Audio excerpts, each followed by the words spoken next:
Howdy, howdy, and welcome to episode 109 of the Eyes Free Sports podcast. My name is Greg Lindberg.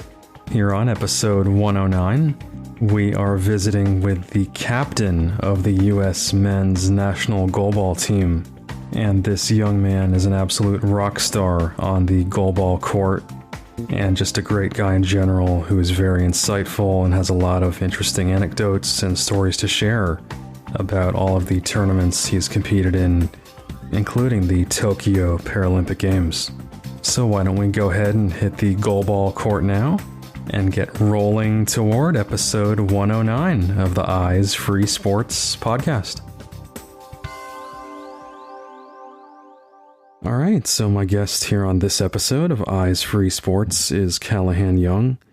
And Calahan is currently the captain of the U.S. men's national goalball team and a very accomplished goalball player, in my opinion, probably one of the top goalball players in the world currently. So super excited to welcome Calahan here to the podcast. Calahan, welcome.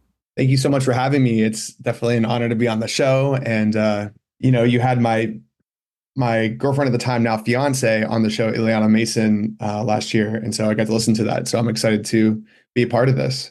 Absolutely. And hey, congrats. Was not aware of that news. So congrats to you guys. Thanks. It's all right. We're still riding the wave. We went on a family vacation to Hawaii in January and I popped the question. So it's exciting time. Nice. Planning a wedding.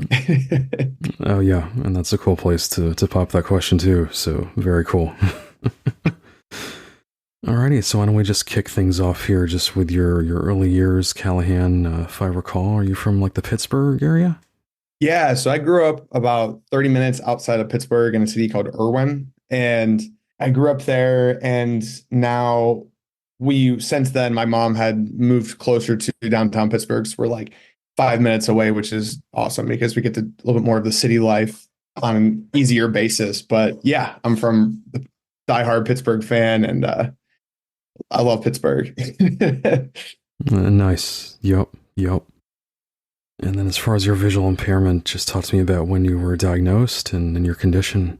So I have retinitis pigmentosa. And for those who may not know, it is when your retinas aren't fully developed and they degenerate as you get older throughout life. And different people have different speeds in which they degenerate. And so my father, who passed it down to me, was the fortunate one out of my two siblings to get it. And whatever the gene, the gene, like how it played out, I got it. My siblings didn't. But my dad lost his majority of his vision around like 50. And so I got a mutated version where mine showed up a lot earlier. So retinitis pigmentosa is when you don't have pretty much any peripheral vision. I think my tunnel now, it's like looking through smaller than like 2 paper towel rolls. And not having peripheral vision, you also can't see anything at night because your peripheral vision is what pulls in light during the nighttime. So being night blind, and then I also have nystagmus and my eyes shake because they're trying to pull in information around me. And then tied on top of them, colorblind with blues and greens, which people always think that I can't see colors, but in reality, I just mix up pretty much every color. Be cutting up a red bell pepper and it's a yellow bell pepper, eat like that kind of stuff. And I'm a full-time white cane user. I didn't start using my cane until I was around 19 or 20. I was a stubborn, blind young adults who didn't accept my blindness until way later in life. And I was diagnosed probably whenever I was like 4 or 5. My mom had noticed I had issues kind of navigating or just, anxiety being around social settings that were like loud. So I would kind of hide in the back. And so they went and they also noticed my eyes shaking. So they went and got me tested, and I was diagnosed with retinitis pigmentosa whenever I was real young, around like 4 or 5. And the fact that your dad has RP as well, I mean, were your parents kind of cognizant of making sure to check, you and your siblings to kind of keep an eye on things when you were born and after you were born as far as potential? Yeah. And so it's kind of all over my family right now. So my my dad's brother also has it. And then Hmm. his youngest daughter also has retinitis pigmentosa. So we definitely have the family gene going on here. So, but I would say that I've been more of like my dad still, my dad lost his vision later in life. And so growing up, like I was kind of the guinea pig in the family for what blindness really is. And even when I was a kid, my vision was a lot better. Like my QD was like 20/50.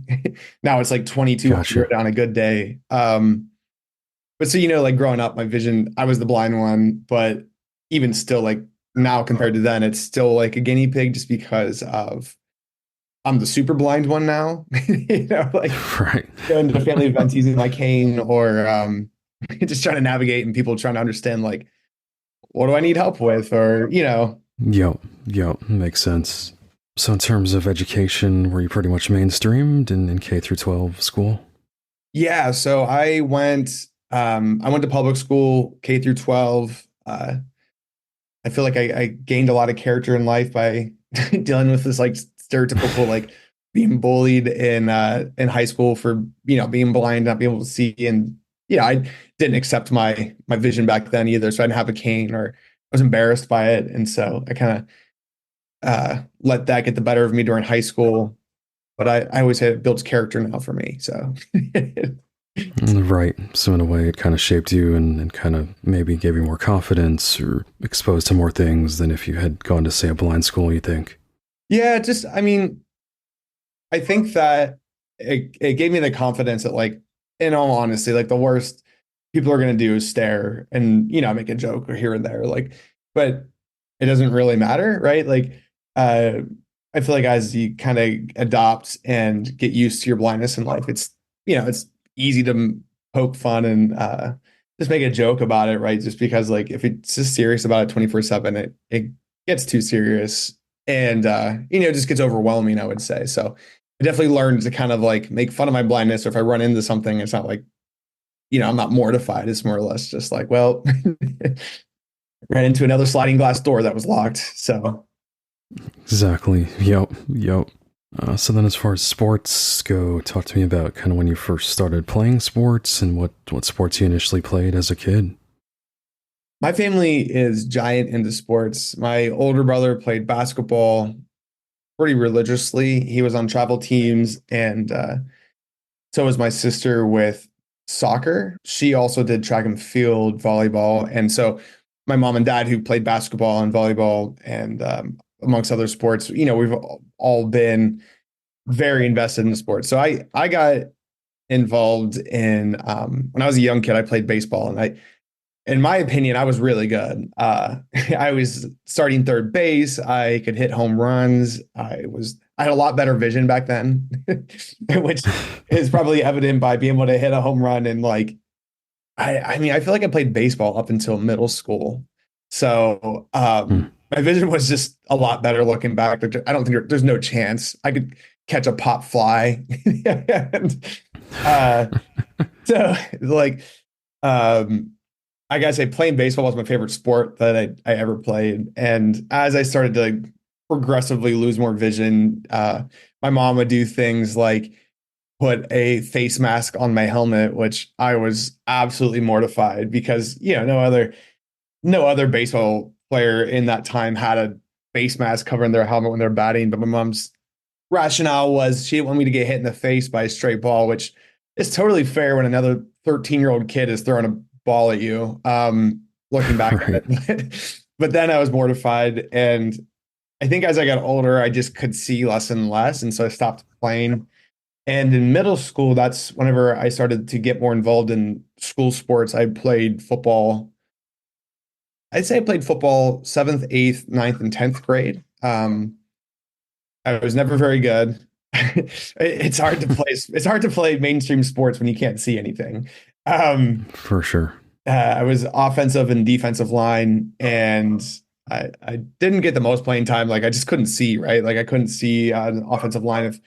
If there was someone beyond the first person in front of me, it was just I was completely clueless. And but I love the team sport aspect of it. I love the contact. I used to volunteer as like punt returner and running back for for the practice squad team and just get absolutely crushed. But I loved that adrenaline and just the fun you would have, because I feel like all the practice squad guys are just, they're trying to stay off the sideline and do something during practices. And I loved all those experiences and memories. I had made a lot of great friends doing that. And then I was like slammed into the world of blind and disabled sports when I was like 13. And that was a whole game changer, because up to that point, like my family had never been introduced or shown what goalball or, swimming for the blind, you know what I mean? Everything we had done was just mainstream sports, and there was no accommodations whatsoever. It didn't help that I hid my blindness. So I, playing basketball, I'd get hit in the face with the ball and everyone be like, you got to pay attention more. I'm like, yeah, totally. Should have caught my eye out. In reality, just zero accommodation for the fact that I was running around legally blind, trying to catch a basketball. Right. And so was it Envision Blind Sports there in the Pittsburgh area that kind of introduced you to some of these adaptive sports? Yes, it was. I attended a program when I was in middle school that was called HOMES, and I'm not quite sure what the acronym stands for anymore, but it basically taught like living skills and like activities of daily living for people with disabilities. So like running the bus or ATMs or whatever. And so the one day Envision Blind Sports came down and did a demonstration of goalball. And here again, it was my first time ever seeing a sport designed for the blind. And it was insane. I was completely blown away that they actually made sports where, it was intentional. It was intentional that it was an equal playing field and that everyone had an equal chance to be successful or not. Right. And it's up to that point, like every sport I played, I either thrived or completely sank. And so once they did that demonstration, I started attending their yearly summer camp up in Slippery Rock. It was located at Slippery Rock University. Now it's at Penn State Barron, which is a little bit more north of Pittsburgh than Slippery Rock. But I attended their summer camps every year from 2007 until I graduated high school in 2013, and played every sport under the sun with them. And then they also had a youth goalball team that we would travel to youth nationals every year. But our humble brag is that we won youth nationals in both 2011 and 2012 back to back, and nice. Went from 4th place, 12th place to first. And that was, our kind of a crowning accomplishment, and just couldn't have been where I am now if it wasn't for Envision Blind Sports giving me, all the opportunities. And the director of the program, Wendy Fagan, she's been like my second mom. She's the greatest. She's been, and one of my biggest advocates for me, besides my mom, that just keeping my goalball abilities alive and well.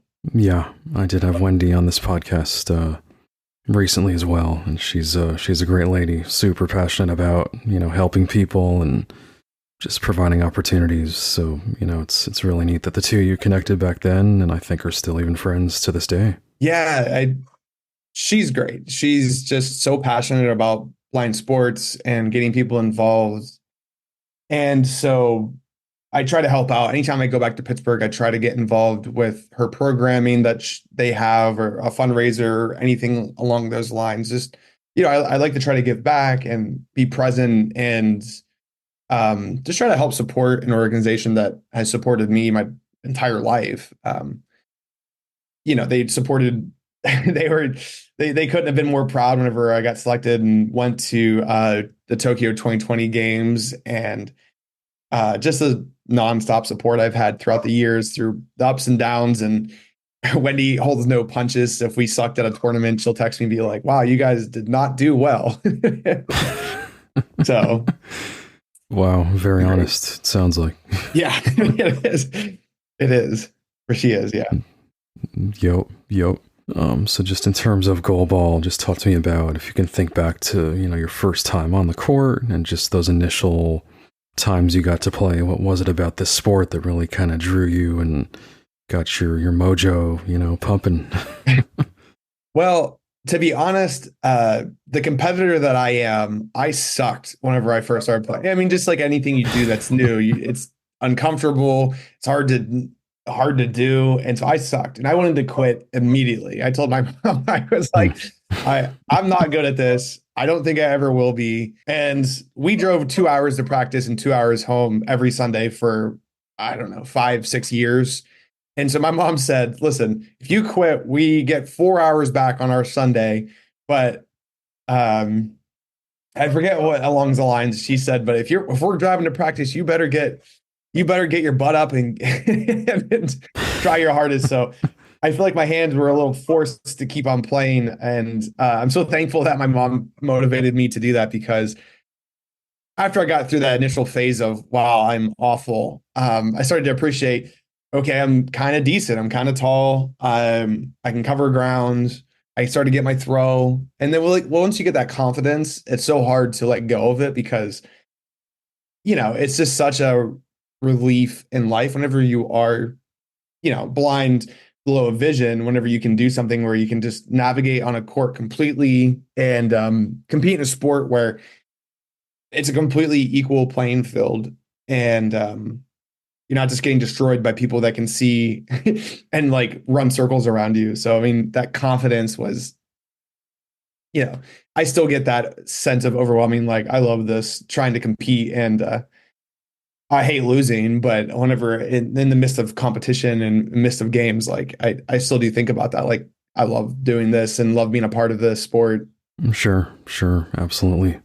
So then in terms of your goalball journey, kind of leading up to the Paralympic Games in 2021, if you just want to kind of highlight what steps it took, to become a member of Team USA and actually get that opportunity. I feel like my journey took forever to get to the international stage. People always, I feel like I get the perception that I just jumped on the team and was good and started traveling with the team, and that was the end of it. But my first time traveling with the national team was in 2017. So I would have been 22, 23 years old. And during youth nationals was whenever I got my first introduction to the national team. And so when I was 15, the head coach at the time, Mike Leger, who was the head coach of the men's national team, he had come up to me and asked if I wanted to come try out, not try out, but just start coming to training camps. And, I was ecstatic. But then I got the training camps and I was getting just destroyed by people like Tyler Marin, Matt Simpson, I think Andy Jenks, Joe Hamilton. Just everyone was just annihilating me. So that was like my first introduction to the national team. Just being young, and I was probably like 6 foot, 140 pounds. So just lanky and absolutely no weight whatsoever. and, um, and so that, I attended those training camps. I did all of the requirements, like submitting workout reports, and I attended every domestic tournament I could, traveling around with different guys, and competing and trying to grow my skills. And we opened up, not we, USABA, the United States Association of Blind Athletes, and the Turnstone Center in Fort Wayne opened up their residency program here in Fort Wayne, Indiana, back in late 2015. And during that time, I was in college. So I attended Slippery Rock University for my undergrad. I started in 2014 and I finished in 2017. So during that time, I trained full time up in college. We had a club team. And so, I tried everything I could to keep my skills as tuned as I could and to continue developing myself and putting on muscles so that I wasn't just a tall, lanky kid. I was trying to put some muscle on. And so, continuing the story of my involvement, after I graduated, I had to do an internship. And so I was fortunate enough at the Turnstone Center here in Fort Wayne, I was able to get an internship with their recreation therapy department. And so I was able to do my internship here. So it was crazy. It's never not been crazy, because I feel like it's the same now. We would do practice from, I don't know, 8 to 11. And then I would do my internship from 11 to 7. And then do homework, get home and do homework until 11 probably, and then do that Wow. every Monday through Friday. And, I just think that persistent push to, kept me involved, right? Because I wasn't just doing goalball. I was also doing other things on top of it. And so I think that kept my interest levels extremely high. But I was able to, here again, sharpen my tools and work with actual strength and conditioning coaches who still is our coach, EJ Whitney. Love that guy. But around that time in May of 2017, that was the first time I traveled with the team. We had gone to Lithuania and Sweden, and I was awful. I was nervous. Like I was literally shaking when I got on the floor. So I didn't have a great tournament. I didn't start. There was better guys than me on the team. And then we went to the Pan American Games, or just the Americas Championships, excuse me, in 2017, which were in Sao Paulo, Brazil. And there again, I was so nervous the entire time. I was shaking. Got in against Canada in the I don't know if it was a semifinal or just a random pool play game, but I was literally shaking. My coach pulled me because I gave up 2 goals in a row to start. And he goes, "You got to get it together. You're shaking. Everyone can see that you were nervous." And Yep.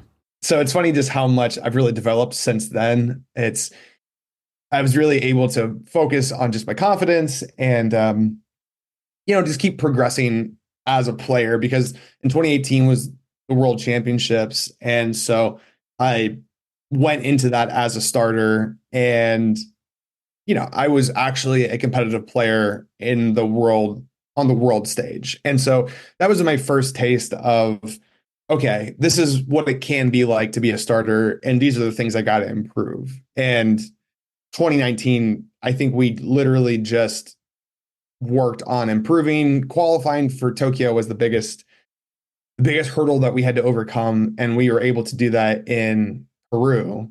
And then once we qualified, it was great because we were able to actually sit down and figure out a plan of the cycles that were going to lead up to Tokyo. And I was able to put on like 25 pounds of muscle, and it was great. Wow. We went into 2020 really high. In January, we went to Finland and, left that feeling really good. And then COVID hit. And so that had caused, threw a wrench into everything. And so trying to figure out what in the world we were going to do. We did at-home workouts, just like the rest of the world. We struggled, but in our own way. We're fortunate, like in Fort Wayne, we had a pretty solid community of people that we were just around all the time anyways. And so we were able to get out of the house and interact with people because it was just the same people all the time. So not like we were going out and being irresponsible, but Sure. with all this said, that led up to the Tokyo 2020 games. And I couldn't have been more honored to be a part of that team. It was my first Paralympic Games, and just what a wild ride it was. We get into the games, and we beat Brazil in the first game of pool play. And Brazil's always ranked as number one, always probably the favorite to win the gold medal at every competition. And so going to the Paralympics and us beating them it probably set everyone into a tailspin, trying to figure out, wait, what the hell just happened? And and then one of our other starters, Tyler Marin, got injured in that first game and was out the rest of the tournament. And then as the rest of the world's like, oh my God, I can't believe Brazil just lost, we were trying to figure out what in God's name do we do now, because Tyler was one of our bigger offensive weapons and just defensively was sound. And so that's why on the court, starting with us. And so the rest of Tokyo was just kind of a wild adventure, trying to figure out what combination of players worked and what didn't work, because I don't think we had the strongest contingency plan of one of us getting hurt. Sure. So, that was an interesting thing to kind of navigate and just figure out and how to support Tyler, because Tyler's he's a veteran of the team. He's been playing goalball for like, I don't know, he's probably like 100 years old at this point. And so he's been playing for like 20 years. And so it's just being a part of that journey with him, because I know that it was hard for him trying to navigate the emotions of wanting to be on the floor and not being able to. I couldn't even imagine working, now 2 years longer or an extra year longer with COVID for something and getting hurt in the first game. Like that sucks. It's like Yeah, the the other way timing around especially. it. Yep. But being a team sport, it was great just because, we're all able to rally around each other. It's not like just because Tyler goes out, the entire team, we're going to throw in the towel. We all pulled together and had a big comeback win against Ukraine in the quarterfinals. And unfortunately, we came in fourth place. We lost to China in the semifinals. I think we lost 7-2. And then we lost to Lithuania in the bronze game, 8-6. That one kind of stung. It was, first Paralympics. All I can imagine is us medaling, getting to wear the medal gear that Nike so kindly provided us, and not having to bring it to the stadium and not getting to put it on was kind of a bummer. But I was thankful because I didn't have to they chose one person from each team to get drug tested, and they chose Matt Simpson. And so I was thankful that I didn't have to get drug tested. Just I didn't have to deal with it. So Right. at least I could be upset on my own and not have to deal with some random person trying to get my pee.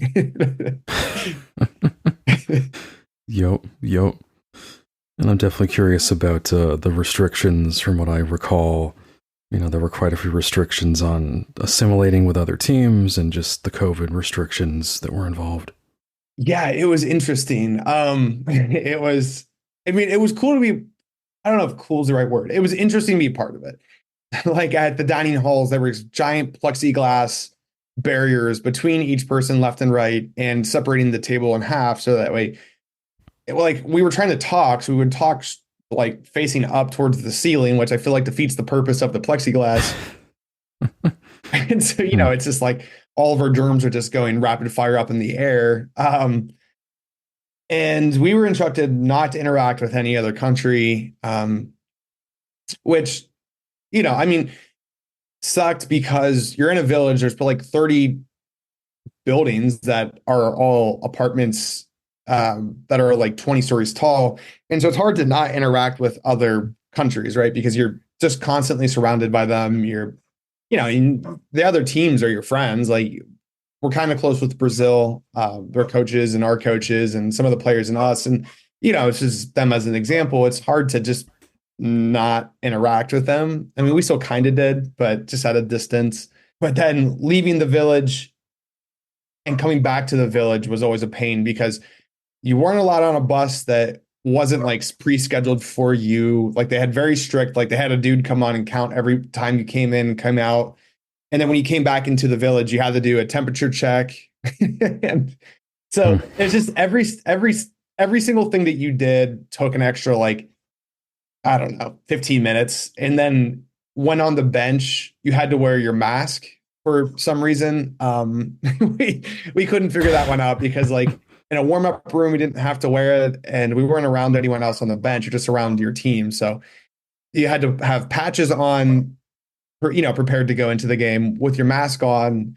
And so it's kind of like it's like a suffocating feeling to have all that, your face covered pretty much entirely. And so it was odd, but it was an experience to be a part of. Going there was the most stressful because we had to get COVID tested twice prior to your flight. And, you could have a missed test or anything that came back positive. You weren't going. And like, there was no ifs, ands, or buts. And so that was just extremely nerve wracking because who knows? And unfortunately, to one of the sitting volleyball women's players, she had tested positive before she left. And thankfully she was able to go. They were leaving early enough that she made it for the second half of their competition. But, that was nerve wracking because who knows? And then once you get to the Tokyo airport, there's just temperature checks everywhere. You got COVID tested, and it was funny. They gave you this sheet of paper, this gold sheet of paper, and you had to show it as you had to have your negative COVID test with you. And so whenever you got to the airport, you showed them your negative COVID test. They gave you this gold piece of paper, and then it was like your golden ticket for. They had to have at least checked it. Like, I'm not even joking, over 100 times. And so my teammate Daryl Walker, we get to the final checkpoint, and this is checkpoint 101 to leave the airport to make sure that you didn't have COVID. You had the gold paper. Daryl had lost his gold paper between like 20 yards between the previous checkpoint and the last checkpoint. and it was just a giant fiasco. They were just like, well, you don't have the gold paper. And we're like, you just checked it 100 times prior. Like, I think we wouldn't have got here unless he had the gold piece of paper. So that was fun. That was just such a fun, interesting experience. And here again, like getting to do it with your team, it was cool just because we had to sit in this like waiting room kind of thing while we waited for our COVID test to come back. And we sat there for, I'd say, a solid 2-3 hours just playing like word games and trying to figure out something to do with our time because we had nothing. We had nothing to do. Right. Wow. And like can imagine just kind of having gone through all that, such an unusual time. And obviously many of us out there in general, went through COVID in many different ways and experiences, but just as a goalball team specifically, kind of navigating all that. And I feel like if you guys can do that, you can pretty much handle anything, right? Yeah, well, that's having a disability like here. I don't know, you hear all the time, having a disability can overcome most obstacles in life. And I really do think that holds true just because like we are constantly adapting and trying to accommodate for what we need. And I just think waiting in an airport, I mean, I can't tell you the number of airports I've slept in due to canceled flights and all that crap while trying to travel for competitions. And so having to sit in an airport for a couple hours really wasn't the worst. It was just odd. It was, Right. And well, like you said, getting to do it with your team, like it was just an experience that like we'll never get back. We'll always have that together. Like it was odd, but we made the best of it. We had fun. Everyone was miserably tired because the flight was like 15 hours. And so everyone's groggy. No one's brushed their teeth. Because you didn't have your luggage. And so we could drink some water and, try to use that. But everyone feels gross after a 15-hour flight and just wants to get to the village and, get a shower at the minimum. Exactly. Oh yeah. At least get some water on you. Yeah. Oh yeah. Yo.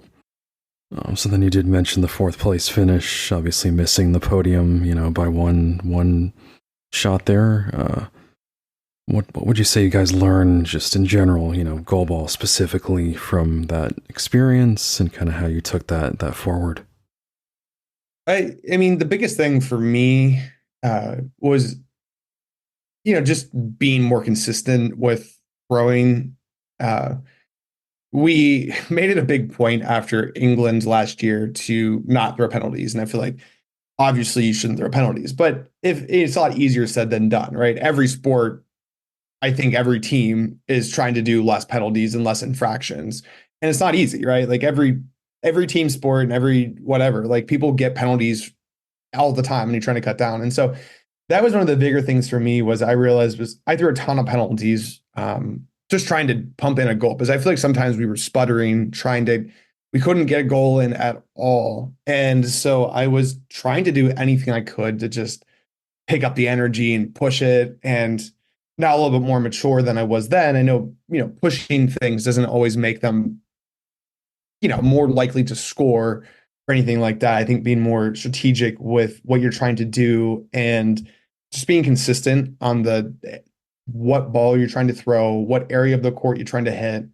And then the other big piece for me was defense. Like I knew going forward, I had to fix my defense. I played good defense then, but like I would say since then to now, I've really stepped up and played great defense. And so I think that was the biggest thing team wide was we need to throw less penalties and just be more consistent throwing the ball, right? Because that's what the best teams, Brazil and China, they could throw the same ball at you 1,000 times in 1,000 different small ways, but it just hits weird and pops in. And I mean, it's, and then their defense is consistent. And so those are the two big takeaways for us is that if we wanted to step up and be a part of that larger national or world scale of elite level goalball, we had to improve those two pieces because we were just, we were scraping by, but we weren't thriving. And so I think now we didn't do great in England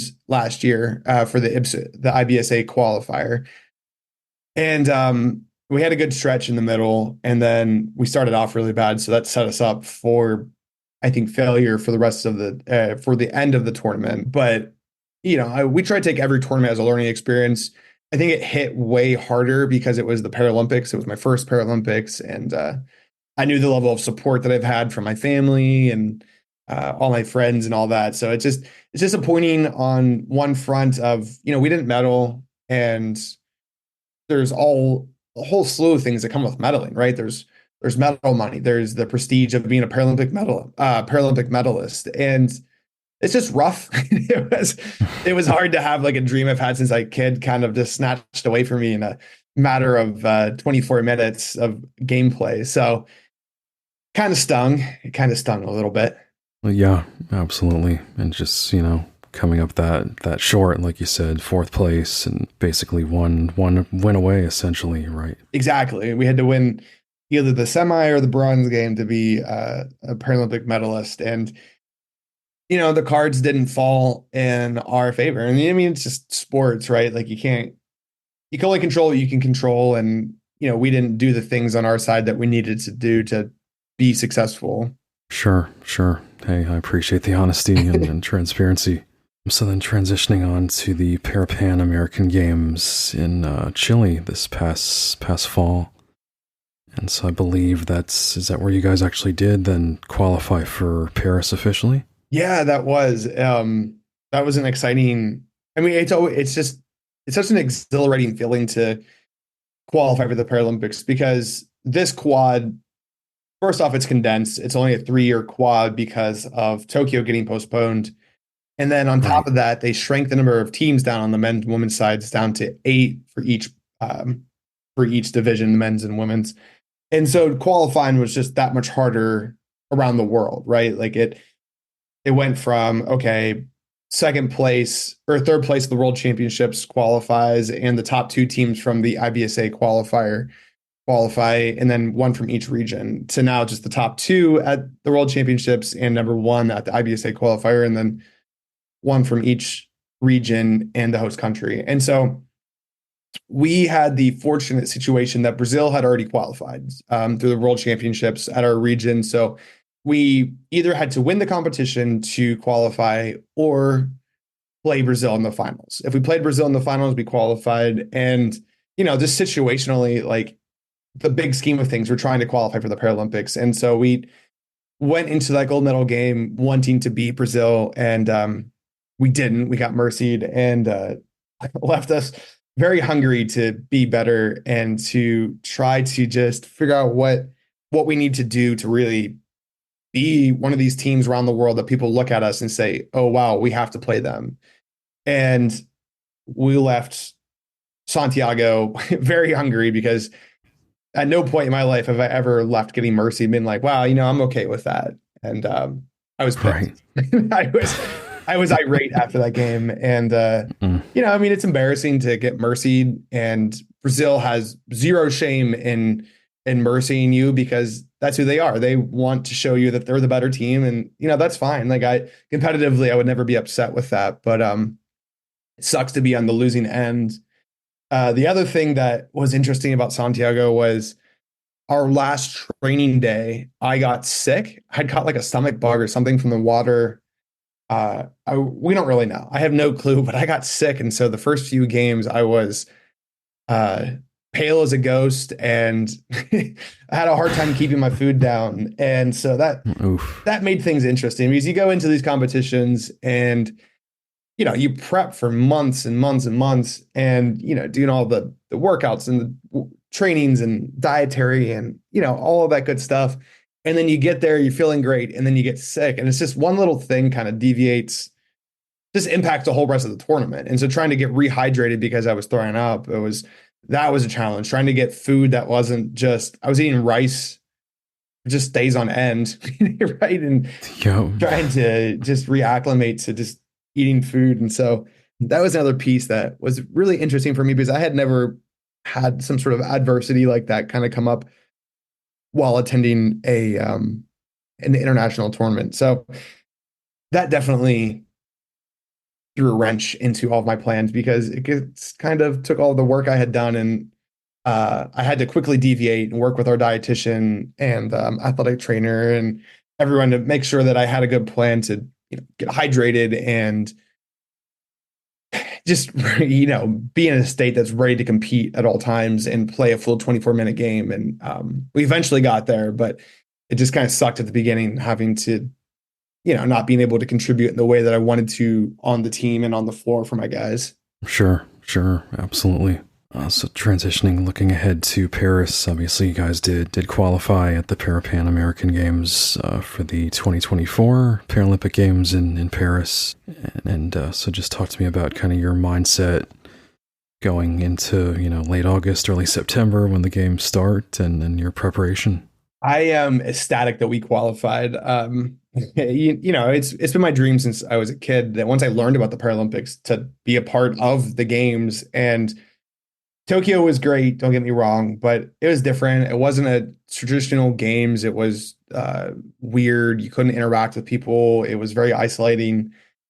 I mean, we had a team, so it wasn't other people I think had it way worse in terms of like if you were an individual sport, like you may not have had like people to interact with on a consistent basis. So we were very fortunate in that sense. So going into Paris, I was just ecstatic to be a part of a games that were, a traditional set of games, right? You got, whenever you go to apparel, you actually get sized for clothes that fit you. I'm 6'7", and so finding pants that fit me is finding a needle in a haystack. And so a lot of the Tokyo stuff, they said, here's your stuff. And, if it doesn't fit, you just got to deal with it.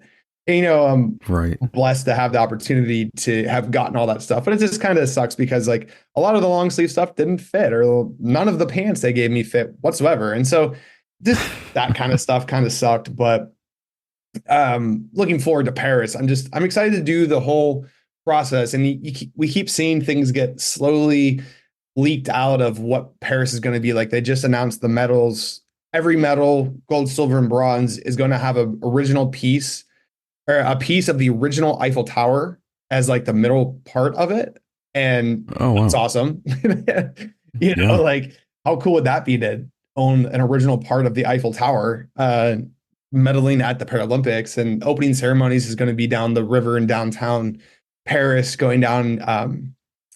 Everyone's going to be on, each country is going to be on a barge pretty much. If I read correctly, floating down the river. And so just to be part of that is just such an honor, and be part of Team USA that's so prideful. And the staff over at the USOPC is just incredible, right? They're so supportive. And once you get to the games, it's like you're in a different universe because, there's food, there's always cooked food for you everywhere at the dining hall. And, I love being a part of it. It'll be my second Paralympic Games. And I just am ecstatic to get there. And just that's our top level competition, right? This is our Super Bowl. So I just can't wait to get there and actually see what the venues look like and what everything is going on. And preparing for the games it's been weird because everything with Tokyo getting postponed, like I said before, everything's been condensed. And so the Santiago games were late November.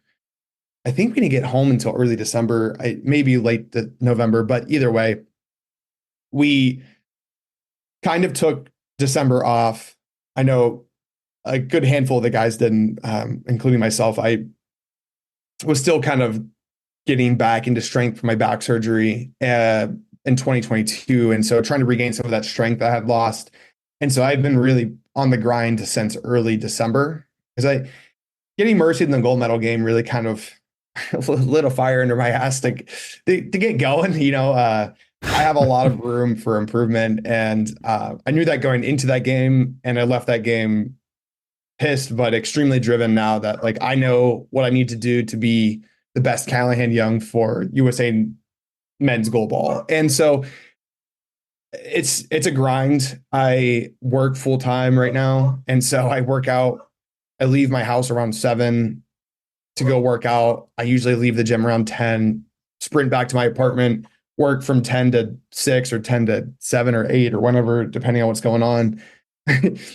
Cook dinner, try to have dinner ready for my fiance when she gets home, and then we eat, we watch TV, we go to bed and do it again. And it's 5 days a week right now. And so it's just a nonstop grind. And personally, I love it. I hate slow time and downtime. And so I love having the opportunity to just keep on going and grinding throughout life. I don't know, it's motivating. And I'm starting to see gains in the weight room, and just physically, I'm starting to get back to my old size from 2 years ago. So it's, all that stuff is extremely motivating for me. And it's just thankful to be in the position that I am, to be a part of the team and try any way I can to help us medal at the Paris Games. Like that's my biggest goal right now, is I want to be a Paralympic medalist. Obviously I want to be a gold medalist, but it would be awesome to be win gold in Paris. And so that's been my absolutely driving motivator.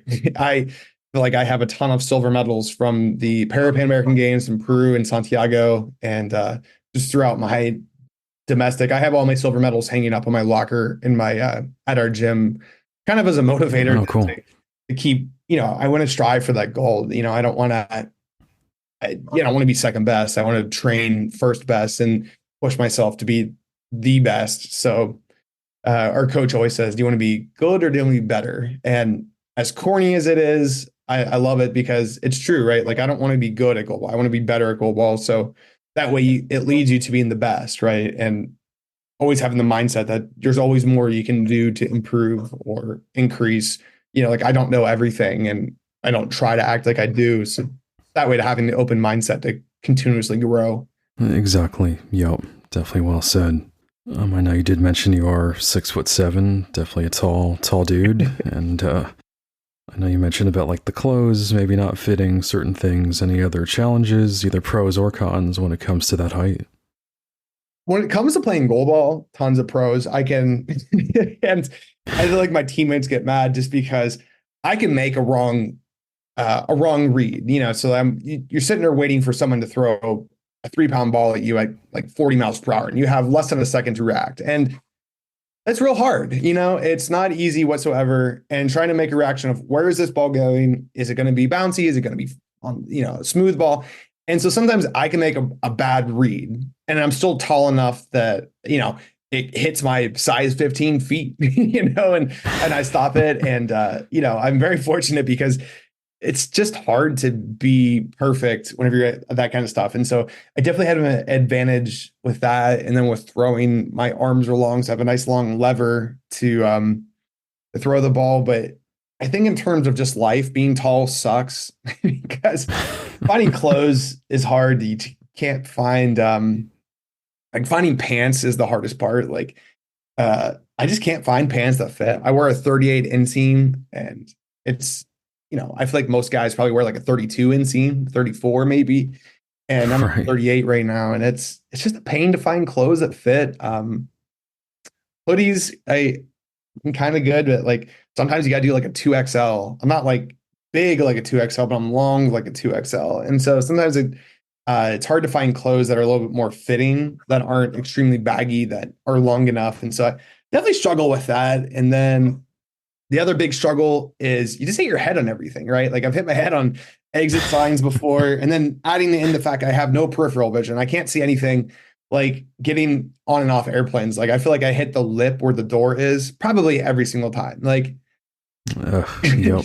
at some point I should probably learn I got to duck, but at the same time, I'm so consistent with that stuff. But Ileana, my fiance, she'll leave like the cabinets open because they're above her head. She won't ever think about it. And then, like, I'll turn and like get slapped in the face by the door, and it's just like, well. Yep. Yeah, I'm 6'1" myself, so definitely not super tall, but you cannot imagine having another 6 inches on me. Yeah, it's rough. I mean, I love being tall. I love being the tallest guy in the room. It's kind of fun, just like an ego thing, but but I get compared every single time there's another tall person in a room. They're like, ooh, I think that guy's taller than you. I'm like, I don't care, but no, they're not. Yep. And how about, you mentioned a brother? Is he also pretty tall? Or? Yeah, we're definitely a tall family. So my brother and dad are both 6'4". My sister is 6 foot, and my mom is around 5'10". So we are an extremely tall family. Yeah. And so that's why I Yeah. like the sports. My dad played basketball in high school, and then my brother played basketball nonstop, and my sister played sports. So that's where like the sports come from. And I'm glad that I was the 6'7" one, not the 6'4", because I guess if you're gonna be tall, why not just go all out for it? So happy Exactly. about Yep. that. Yeah. Yeah. Definitely curious about any other adaptive sports for the blind. I know you mentioned growing up playing baseball. Have you tried beat baseball, blind soccer, or anything else? I've tried a ton of other adapted sports, and I love playing them. Any chance I get to play beat baseball, I think I'm awful at it. I think it takes a little bit of time and effort to get like acclimated to swinging with the pitcher and all that stuff, and fielding. So, but I love playing other adaptive sports, and I played blind hockey for a while. Oh, Just cool. absolutely terrifying. I can't see a thing. I would destroy people that were on my own team by accident because I thought they were the opposing team. I'm 6'7", 240. And then on skates, I'm probably like 6'9", 6'10". And now I'm 240, but I'm covered in head to toe from pads. And so I can be a little more courageous about, skating full speed at someone that has the puck. And you're not supposed to check people in blind hockey, but I think there's a difference between running into someone full speed and purposely checking them. And I feel like I ran into people every second of the game. And so I haven't played that in a while just because it is just terrifying. For me. Uh, but I've tried other sports. The one that I really want to get involved in is it's not necessarily, I guess it's in line with judo, but I've always wanted to do jujitsu. A few of my Hmm. friends and I, a few years ago at a summer camp I worked at, they did MMA and they were showing me some jujitsu moves and just that hands-on grappling that people do. I love doing that. And I wish I did wrestling in high school. I think that's one of my biggest regrets because my teacher of the visually impaired, he was the head coach, and I have no clue why I didn't do wrestling. And so that's one of my bigger regrets in high school, was I think that would have helped me build some confidence to like playing blind sports and kind of diversifying my skill set. Exactly. Yep. I did want to ask you about your involvement with the USABA, the United States Association of Blind Athletes. I know you've had some different roles as like a sports ambassador, different things, right?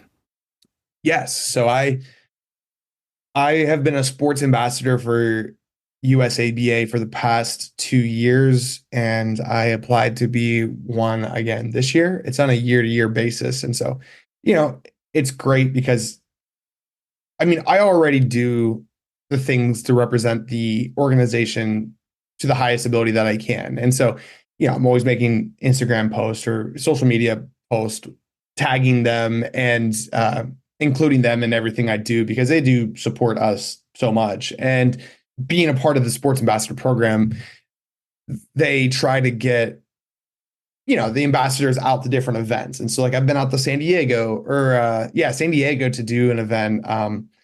Ileana Mason and Zach Bueller did a presentation in Denver last year. And so Zach Bueller's wife and I went along with them to Colorado, and we went to like the Rocky Mountain National Park. And so like that's like a side tangent, but being a part of the ambassador program, like they tried to get us involved in other opportunities that wouldn't be possible if not being a part of that program. And so I'm happy to be a part of that. And then on top of that role, I am also the athlete representative on the board of directors, voted upon by my peers in the Goalball community. And so, I'm glad I get to be a part of that because I get to, I get to help make sure that USABA is doing what's in the best interest of the athletes and trying to make sure I can be an advocate. And I'm still trying to learn and grow in that role. It's my first time being on a board of directors, and it's been a few years, but I definitely think it takes some time to get your footing of, when I'm supposed to speak up and question what's going on or figure out more details for my constituents across the nation, right? So it's been two great opportunities to be part of with USABA. Nice. Very cool.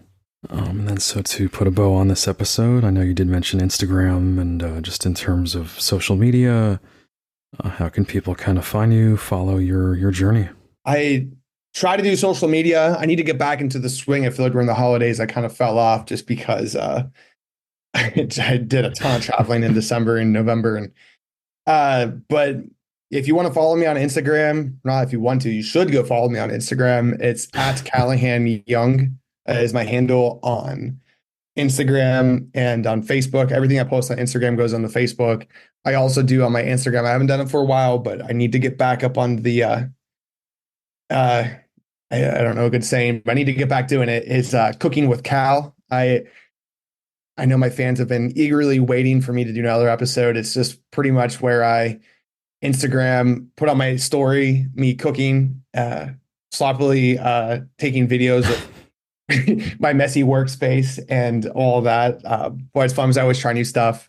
I should have done it this past week. I made a meatloaf from scratch it was kind of new and funky. I should have done my Cooking with Cal, but yeah. And then USABA, I think their handle is at USABA1.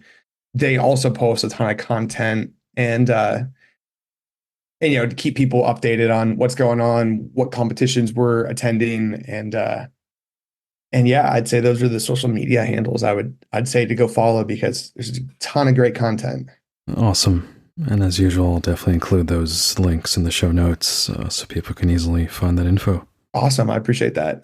Definitely. Alrighty. Well, again, our guest on this episode has been Calahan Young, captain of the U.S. men's national goalball team. And Calahan, really appreciate the time, man. It's been a true pleasure getting to chat with you here and capturing your story, and definitely wish you and the team all the best when it comes to the Paralympics in Paris this year.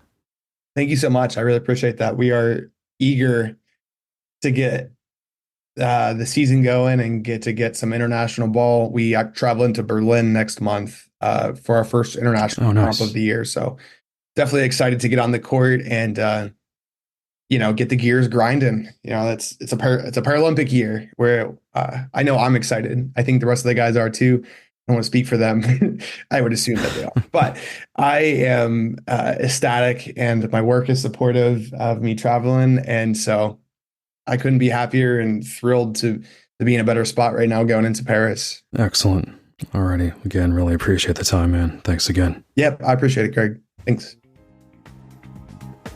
To hear more episodes of the Eyes Free Sports podcast and to subscribe, search for Eyes Free Sports on your favorite podcast platform or visit eyesfreesports.com. Be sure to follow the Eyes Free Sports podcast at facebook.com/eyesfreesports and on Twitter at Eyes Free Sports.